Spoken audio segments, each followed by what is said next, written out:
Hello, good morning students. आज हम आपकी इंग्लिश रीडर बुक का चैप्टर नंबर 7 रीड करेंगे और चैप्टर का टाइटल है द द सेल्फलेस एक्ट। निस्वार्थ कार्य।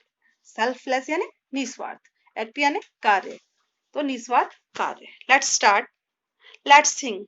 While doing something, do you always think of others? जब भी आप कोई काम करते हैं या कोई भी काम करने के दौरान क्या आप हमेशा दूसरों के बारे में सोचते हैं? Let's find, पता लगाइए। What are the things that you can do to help others? ऐसी कौन कौन सी चीजें हैं जो आप दूसरों की मदद के लिए करते हैं? Let's image, कल्पना कीजिए। What will happen if everybody works only for her own benefited? क्या होगा अगर हर व्यक्ति सिर्फ अपनी भलाई के लिए कार्य करे, अपने फायदे के लिए काम करे? लॉन्ग लॉन्ग एगो, बहुत पुराने समय की बात है। There lived a great king, एक महान राजा रहता था। He was very kind and brave. कैसा था वो? काइंड यानी दयालु, ब्रेव यानी बहादुर।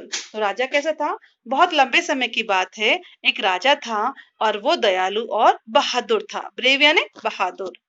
He loved his subjects very much. वो अपनी प्रजा को, सब्जेक्ट्स यानी क्या होगा? प्रजा। वो अपनी प्रजा को, ही loved his subjects very much, वो अपनी प्रजा को बहुत ज्यादा प्यार करता था, उन्हें ध्यान से रखता था। ही always worked for the welfare of the people of his kingdom. He always, वह हमेशा, वर्कड, काम करता था, फॉर द वेलफेयर, लोक कल्याण के लिए, पब्लिक की भलाई के लिए, ऑफ द पीपल, लोगों के लिए, ऑफ हिज किंगडम, अपने राज्य में। राजा अपने राज्य में अपनी प्रजा की भलाई के लिए हमेशा कार्य करता था। इसलिए the people also loved and admired him, इसलिए लोग भी उसे प्यार करते थे। एंड एडमायर्ड का मतलब होता है प्रशंसा करना। तो जो उसकी प्रजा थी वो भी उसे बहुत प्यार करती थी और उसकी प्रशंसा करती थी। वन डे, एक दिन, राइडिंग ऑन हिज हॉर्स, अपने घोड़े पर सवार होकर, the king was going to a village, राजा कहाँ जा रहा था? एक गांव की तरफ जा रहा था।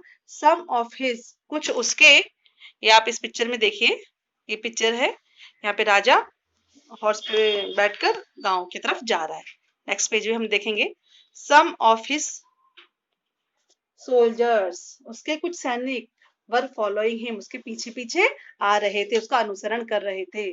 ऑन द वे, रास्ते में, ही सा an old man working in a field, क्या देखा राजा ने? ही सा, उसने देखा, एन ओल्ड मैन, एक बूढ़ा आदमी, वर्किंग इन अ फील्ड, खेत में काम कर रहा था। What is the old man doing in the field? The king asked his man, ये बूढ़ा आदमी खेत में क्या कर रहा है? राजा ने अपने आदमियों से पूछा, जो सोल्जर्स उसके साथ थे उनसे पूछा। He is digging the soil, वह मिट्टी खोद रहा है।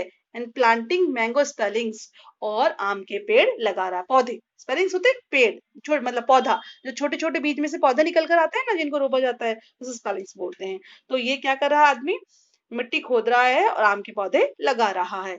Said one of the soldiers, उनमें से एक सैनिक ने कहा कि क्या कर रहा है ये आदमी? ये कर रहा है, आम के पौधे लगा रहा है। The man looked very weak and tired, जो वो बूढ़ा आदमी था जो पेड़ लगा रहा था, वो बहुत ही कमजोर और थका हुआ दिखाई दे रहा था। The king felt pity for him, राजा को उस पर दया आ गई।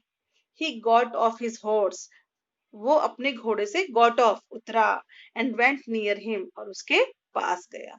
गुड मॉर्निंग, सुप्रभात। What are you doing here in this hot sun, इतनी भरी गर्मी में तुम यहाँ पर क्या कर रहे हो? आस्क्ड द किंग, राजा ने पूछा।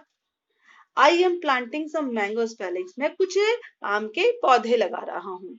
दे will have sweet and tasty fruits when they grow, मैं आम के कुछ पौधे लगा रहा हूँ, वो बहुत मीठे और स्वादिष्ट फल देंगे जब वो बड़े हो जाएंगे। व्हेन दे ग्रो, जब वो बड़े हो जाएंगे। The old man replied politely, बूढ़े आदमी ने नम्रता से उत्तर दिया। जब राजा ने पूछा तो क्या कहा कि मैं पेड़ लगा रहा हूँ। But what will take a long time and you are so old and weak, लेकिन ये तो उगने में बहुत लंबा समय लेंगे और तुम तो बहुत ही कमजोर हो। You may not live for so many years to eat the mangoes. You may not live. तुम तो जिंदा ही नहीं रह पाओगे for so many years, इतने सालों तक, to eat the mangoes, ये आम खाने के लिए, said the king, राजा ने कहा. You are right, sir. आप बिल्कुल ठीक कहते हैं श्रीमान, said the old man with a smile.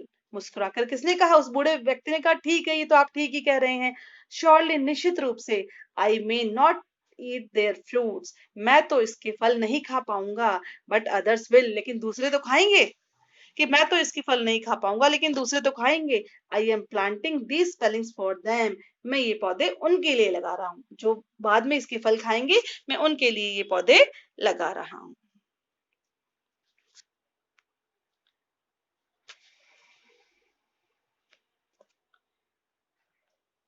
The king was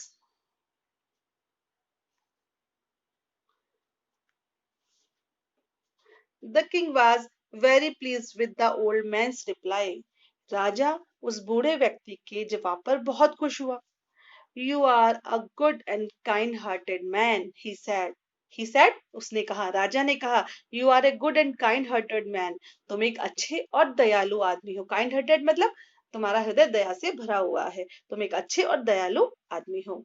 Then he called one of his soldiers. फिर उसने अपने सैनिकों में से एक को बुलाया and told him something. और उसे कुछ कहा. राजा ने देखा और फिर अपने सैनिक को बुलाया और कुछ कहा. क्या कहा? The soldier rode back to the palace and returned soon with a golden mango. जो सोल्जर था, सैनिक था, वो रोड सवार होकर बैक वापस गया to the palace, Mahal, and return सून, और जल्दी ही लौटा विथ ए गोल्डन मैंगो, एक सोने का आम लेकर. The king gave the mango to the old man. राजा ने वो जो सोने का आम था वो उस बूढ़े व्यक्ति को दे दिया. एंड सेड, और कहा, please accept this small gift. कृपया इस छोटे से तोहफे को स्वीकार कर लो. फ्रॉम मी, मेरी तरफ से, फॉर योर काइंडनेस, आपकी दयालुता के लिए. अपनी उसकी दयालुता के लिए राजा ने उसका जवाब सुनकर खुश होकर उसे एक सोने का आम दिया. Thank you sir. धन्यवाद श्रीमान, सेड द ओल्ड मैन. बूढ़े आदमी ने कहा स्माइलिंगली, मुस्कुराते हुए. This is the first fruit of my little tree. ये मेरे छोटे पौधों का पहला फल है. क्या कहा?